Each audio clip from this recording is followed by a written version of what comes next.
മുറ്റത്തെ തൈമാവും അതിലെ കളിയൂഞ്ഞാലും ആദിയുടെ കളിച്ചിരികളും കുഞ്ഞു കുസൃതികളും ഇപ്പോൾ അനാഥമായി കിടക്കുന്നു. പുഴിക്കര ബീച്ചിൻ്റെ തീരത്തൂടെ മയ്യനാടിൻ്റെ ഗ്രാമീണ ജീവിതങ്ങളിലൂടെ ഇവിടെ എത്താം. ഇവിടം താന്നി. ഇതൊരു ഇടുങ്ങിയ വഴിയാണ്. ഇതിനുള്ളിലാണ് അച്ഛനും അമ്മയും പിഴുതെറിഞ്ഞ ഒരു കുഞ്ഞു ജീവൻ്റെ വാടാത്ത ഓർമ്മ നിൽക്കുന്ന ആ വീട്. അവിടെ ആരെങ്കിലും ഉണ്ടോ എന്നറിയില്ല. വിജനത വന്യമാണ്, ഭയാനകമാണ്. അതും ദുരന്തമായി മാറിയ ജീവിത സ്വപ്നങ്ങളും കനലെരിയുന്ന ശ്മശാന മൂകതയുമുള്ള ഒരിടം. അവിടേക്കാണ് ഞാൻ നടന്നെത്തുന്നത്. എനിക്ക് കാണേണ്ടതിൻ്റെ അടുത്തേക്കാണ്, ആ ഓർമ്മകളിലേക്കാണ്.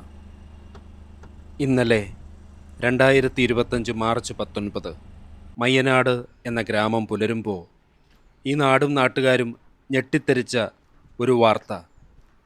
ആൾക്കൂട്ടം ഇവിടേക്ക് ഓടിയെത്തുമ്പോൾ വൃദ്ധമാതാപിതാക്കൾ അലമുറയിട്ട് നിലവിളിക്കുന്നുണ്ടായിരുന്നു. മകൻ അജീഷ്, ഭാര്യ, അവരുടെ കുഞ്ഞ് ആദി, മൂവരും അതിദാരുണമായി ഇവിടെ അവസാനിച്ചു. ആദിയെ ഇല്ലാതാക്കിയത് എന്തിനെന്ന് എല്ലാവരും ചോദിക്കുന്നു. വെറും 2.5 വയസ്സ് മാത്രം പ്രായമുള്ള ഒരു കുഞ്ഞു കുരുന്ന്. നിറയെ മരങ്ങളും തണലുമുള്ള ഭംഗിയുള്ള ഒരു കുഞ്ഞു വീട്.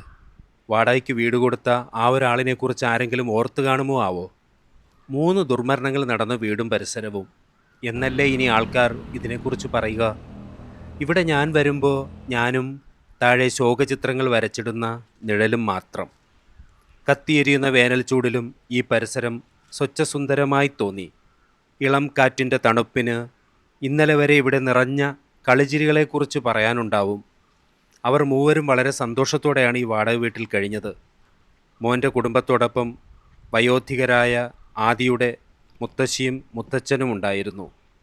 ആദി പിച്ചവച്ച ഈ മുറ്റത്ത് ചോറ്റുപാത്രത്തിൽ ഉരുള ഉരുട്ടി അഴിഞ്ഞ മുടി കെട്ടാൻ പോലും സമയമില്ലാതെ കുട്ടിക്കുസൃതിയുടെ പിന്നാലെ ഓടുന്ന സുലു പോളയത്തോടെ ശ്മശാനത്തിൽ ഭർത്താവിനും കുഞ്ഞിനുമൊപ്പം ഇന്ന് ഓർമ്മയായി മാറി. നല്ലൊരു കൊച്ചു കുടുംബത്തെ കെട്ടി ഉയർത്താൻ അജീഷ് നന്നായി ശ്രമിക്കാതെയല്ല. അജീഷ് ഗൾഫിൽ അക്കൗണ്ടൻ്റായിരുന്നു. നല്ലൊരു വീടുണ്ടായിരുന്നു, ബന്ധുക്കളുണ്ടായിരുന്നു. പിന്നെ ഒന്നൊന്നായി ഓരോന്ന് ഇല്ലാതായി തുടങ്ങി. ഒടുവിൽ സാമ്പത്തിക ഞെരുക്കം, പിന്നെ രോഗപീഠ. സമൂഹത്തിലും കുടുംബത്തിനുള്ളിലും മറ്റാരും കാണാത്ത ഒരു ജീവിത മത്സരമുണ്ട്. അതാരും അറിയാത്ത ഒന്നാണ്. അതിൽ തോറ്റുപോകുന്നവരെ മനഃപൂർവ്വം ഒറ്റപ്പെടുത്തുന്ന ഒരു കാട്ടുനീതി മനുഷ്യരിലുണ്ട്. ഒന്നിനും കൂടാത്തവർ. പിന്നെ ദുരന്തം വന്നു കഴിയുമ്പോൾ ഓടി വന്നു കൂടുന്നവർ, കൂട്ടമായി നിൽക്കുന്നവർ. അവരെ നമ്മൾ ബന്ധുക്കളെന്ന് വിളിക്കും. അങ്ങനെ പലതും ഉണ്ടെന്ന് ആരൊക്കെയോ പിറുപിറുക്കുന്നുണ്ടായിരുന്നു. എന്നും പ്രഭാതത്തിൽ പതിവ് പോലെ മോനും ഭാര്യയും കുഞ്ഞും പുറത്തേക്ക് വരാത്തത് എന്ത് എന്ന് തിരഞ്ഞപ്പോഴാണ് റൂമിനുള്ളിൽ മൂവരും മരിച്ച നിലയിൽ കാണപ്പെട്ടത് എന്ന് മുത്തശ്ശിയും മുത്തച്ഛനും പറഞ്ഞു. പിന്നെ നാട്ടുകാർ ഓടിക്കൂടി. പോലീസെത്തി. ഇൻക്വസ്റ്റും അന്വേഷണവും ഒക്കെ ഉണ്ടായി. പോസ്റ്റ്മോർട്ടം കഴിഞ്ഞ് അന്ന് തന്നെ ശ്മശാനത്തിൽ മൂവരെയും സംസ്കരിക്കുകയും ചെയ്തത്രേ. എത്ര പെട്ടെന്ന് അവസാനിച്ചുവല്ലേ ആ മനോഹര സ്വപ്നങ്ങൾ. ഈ കാണുന്ന റൂമിൻ്റെ ജനാല തുറന്നാൽ ജീവനു വേണ്ടി പിടഞ്ഞ മൂവരുടെ ആർദ്ര നിലവിളിയുടെ പ്രകമ്പനം കാണും. സ്വപ്നങ്ങൾ തല്ലിയുടഞ്ഞ കാതടപ്പിക്കുന്ന ഒച്ച കാണും. ഒരുപക്ഷെ തീരുമാനങ്ങൾ എടുത്തപ്പോൾ മിടുപ്പ് നിന്ന ഹൃദയത്തിൻ്റെ വലിഞ്ഞു മുറുകിയ വേദന കാണും. മാപ്പ്, പ്രിയ കുഞ്ഞേ, മാപ്പ്. ഇവിടെ നിന്ന് എല്ലാവരും പോയോ? അവര് അടക്കമൊക്കെ ഈ പെണ്ണിന്റെ തള്ളയുടെ വീട്ടിലായിരുന്നു. അത് എവിടെയാ സ്ഥലം? മാടന്നല്ല എടുത്തു പോകണം. മാട അമ്പലത്തിന്റെ അടുത്ത്. അപ്പൊ അമ്പലത്തിന്റെ പേരെന്തുവാ? വലിയവിള. ഇവിടെ നിന്ന് എത്ര കിലോമീറ്റർ വരും? വണ്ടിയിലാണ്. കാറ്. അപ്പൊ അപ്പുറത്തെ റോഡില്ലേ? അപ്പുറത്തെ റോഡിൽ പോണോ? ഇതിലെ പോയാൽ അപ്പുറത്ത് ഇറങ്ങാം. അത് അങ്ങനെ പോയാലേ പറ്റുക. ഇതല്ല, റോഡിലാണ് കിടക്കുന്ന കാറ്. അപ്പൊ അടുത്ത റോഡിൽ ചെന്നിട്ട് പടിയാറോട്ട് പോവാം. അങ്ങ് അറ്റത്ത് എന്ന് വിട്ടുമ്പോ വലത്തോട്ട് തിരിഞ്ഞ് മെറ്റലിന്റെ റോഡാ. മെറ്റലിന്റെ റോഡ് തിരിയുമ്പം പിന്നെ അടുത്തോട്ട് തിരിയുക. ഓക്കെ. അപ്പൊ അവിടെ ചെല്ലുമ്പോ വണ്ടിയും കാറും ഒക്കെ കാണും അല്ലേ? ഇതൊരു കഷ്ടമായിപ്പോ അല്ലേ ഇത്? ഇത് എന്തുകൊണ്ടാണ് ഇവര് ആരോട് സംസാരിക്കാത്ത? ഈ പ്രശ്നവും അസുഖമൊക്കെ ആണ്, അല്ലെങ്കിൽ അതൊക്കെ അവർ പറഞ്ഞിരുന്നു ആരോടെങ്കിലും ഒക്കെ? അവര് അങ്ങനെ ആ പയ്യൻ കൂടുതലായിട്ട് സംസാരിക്കാറില്ല. ഇവരെയും കണ്ട് കൊണ്ടുപോയി ടെസ്റ്റ് ചെയ്തപ്പോഴാണ് സുഖമില്ലെന്നൊക്കെ പറഞ്ഞറിഞ്ഞ. അങ്ങനെ കൂടുതൽ പുള്ളി അങ്ങനെ എതിരുമായിട്ട് സഹകരണം വലുതായിട്ട് ഇല്ലാത്തവരെ നമ്മുടെ അവർ കൂടുതൽ കണ്ടിട്ടുണ്ടോ? നമ്മളീ കൂടുതൽ കണ്ടിട്ടൊന്നുമില്ല. അവൻ പേശ പോവും വരും. ആ കൊച്ചിങ്ങോട്ടൊക്കെ വരുമായിരുന്നോ? കൊച്ചി വരെയും കളിക്കും, ഇവിടെയൊക്കെ ഒന്ന് കളിക്കുമായിരുന്നു. ആ കൊച്ചിന് എന്തോ പ്രശ്നം ഉണ്ടായിരുന്നു പറഞ്ഞു. അതിൽ ഇന്നലെ രാത്രി തന്നെയല്ല അവിടെ അങ്ങ് സെറ്റ് പഞ്ചായത്ത് മെമ്പറൊക്കെ ഉണ്ടായിരുന്നു. അപ്പൊ ആ റോഡ് അങ്ങോട്ട് ചെന്ന് അങ്ങേ അറ്റം ചെന്ന് വിട്ടുമ്പോൾ വലത്തോട്ട് ഇരുമ്പോൾ ഒരു മെറ്റില് ഇങ്ങനെ വരുത്തിട്ട് അതിന്റെ അങ്ങേ അറ്റം ചെന്നിട്ട് ഇടത്തോട്ട് ഇരുമ്പോൾ ഇച്ചിരി പടിയാട്ട് ചെല്ലുമ്പോൾ അവിടെ വണ്ടിയും കാറും കിടക്കും. നല്ല അടച്ചുറപ്പുള്ള മനോഹരമായ ഒരു വീടും പരിസരവും. മറ്റിടപെടലുകൾ ജീവിതത്തിന് പുറത്തുനിന്നില്ലെങ്കിൽ നമ്മുടെ ശത്രു നമുക്കുള്ളിൽ തന്നെ ജനിച്ച് നമ്മെ അത് തോൽപ്പിക്കുമല്ലേ? സൂക്ഷിക്കണം. ജീവിതത്തെ സൂക്ഷിച്ചേ മതിയാവൂ. അവിടെ നിന്നിറങ്ങി പുറത്തേക്ക് പോകുമ്പോൾ ആ മാവിൻ ചോട്ടിൽ ഊഞ്ഞാലിനടുത്ത് ആ കുഞ്ഞിൻ്റെ കരച്ചിൽ കേൾക്കും പോലെ തോന്നി. ഓ, അക്കൗണ്ടൊക്കെ ആണെങ്കിൽ ഗൾഫിൽ നല്ല സാലറിയാണ്.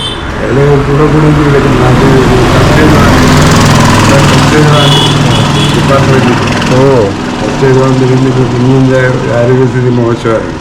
ഓ, അങ്ങനെയൊക്കെ ടെസ്റ്റ് എഴുതുക അല്ലെങ്കിൽ PSC കയറുക അങ്ങനെയൊക്കെ മോഹത്തോടെ നടന്ന ടീമാണ്.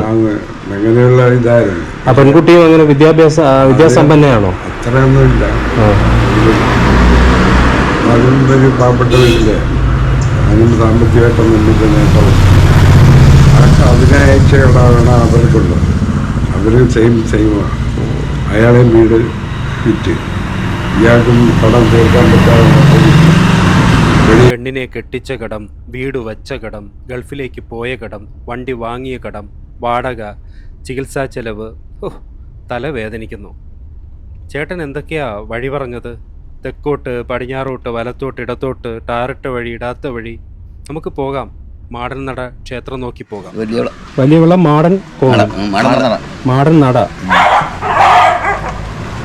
ഇത്രയും മനോഹരമായ ഒരു ഗ്രാമഭംഗി മുമ്പ് കണ്ടിട്ടേയില്ല. ഇവിടെ സുന്ദര സ്വപ്നങ്ങൾ ഒരുക്കുന്ന മനുഷ്യരുടെ ജീവിതത്തിന് കാവലാകാതിരുന്ന ഒരു കാലമുണ്ടോ എന്ന് എനിക്ക് തോന്നിപ്പോകുന്നു. ചെമ്മണ്ണ് ചായം പുരട്ടിയ ഭൂമിയിലെ മൃദുമണലിൽ ചവിട്ടി നീലാകാശത്തിൻ്റെ വിരിമാറിനു താഴെ നിൽക്കുമ്പോൾ കാറ്റുപോയി അണഞ്ഞ് നിലത്തു വീണ ഒരു ജീവിത ബലൂൺ. അതിൻ്റെ മോഹങ്ങൾ അതിനുള്ളിൽ കരയുന്നത് പോലെ തോന്നി. ജീവിതത്തെ പേടിയോടെ നോക്കുന്ന നിരാലംബരായ കുറേ പേർ നമ്മളോടൊപ്പമുണ്ട്. സഹായിച്ചില്ലെങ്കിൽ ഒറ്റപ്പെടുത്തി പറഞ്ഞുവിടല്ലേ അവരെ. കഷ്ടം. നമ്മൾ വലിയ വിളയ്ക്ക് വന്നു. അവിടെയാണ് ഇപ്പോൾ ആ മുത്തശ്ശനും മുത്തശ്ശിയും ഉള്ളത്. ഓർമ്മയില്ലേ? വാർത്തകളിൽ അന്നേ ദിവസം തലയിൽ കൈവച്ച് കസേരയിൽ തളർന്നിരിക്കുന്ന ഒരു വയോധികനായ ഒരാൾ, അജീഷിൻ്റെ പിതാവ്. അതുപോലെ പറ്റുമെങ്കിൽ അന്ന് തന്നെ നിലവിളിയോടെ നമ്മളെല്ലാം കണ്ട ഒരു മുത്തശ്ശിയുണ്ട്. നമുക്കവരെയൊക്കെ ഒന്ന് കാണാം. അവരൊന്നും നമ്മളോടൊന്നും മിണ്ടിയെന്ന് വരില്ല.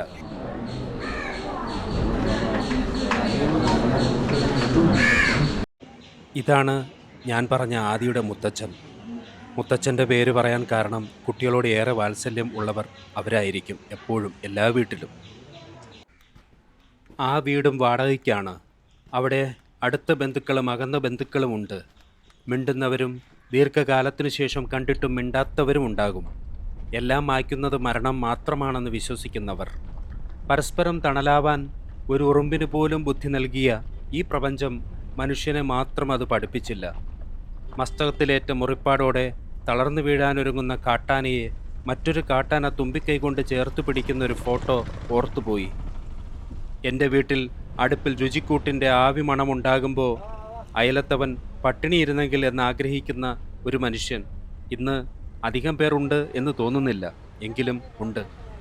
ജീവിതം സ്നേഹിക്കാനും സ്നേഹിക്കപ്പെടാനും മാത്രമുള്ളതെന്ന് പഠിപ്പിക്കുന്ന ചിത്രശലഭങ്ങൾ ഉഷ്ണവെറിയിൽ തളർന്ന് നിലത്ത് കിടക്കുന്ന കാഴ്ച കണ്ടു. കരതീരത്ത് വരച്ചിടുന്ന മണൽ ചിത്രങ്ങൾ തിരമായ്ക്കുന്ന കടലിൻ്റെ കുറുമ്പിനെ നോക്കി ദാഹിച്ച് ഞാൻ നിന്നു. ഇനി മറ്റൊരിടത്തേക്ക്, മറ്റൊരു ജീവിതമാകുന്ന കഥയിലേക്ക്. സാഫ്രോൺ.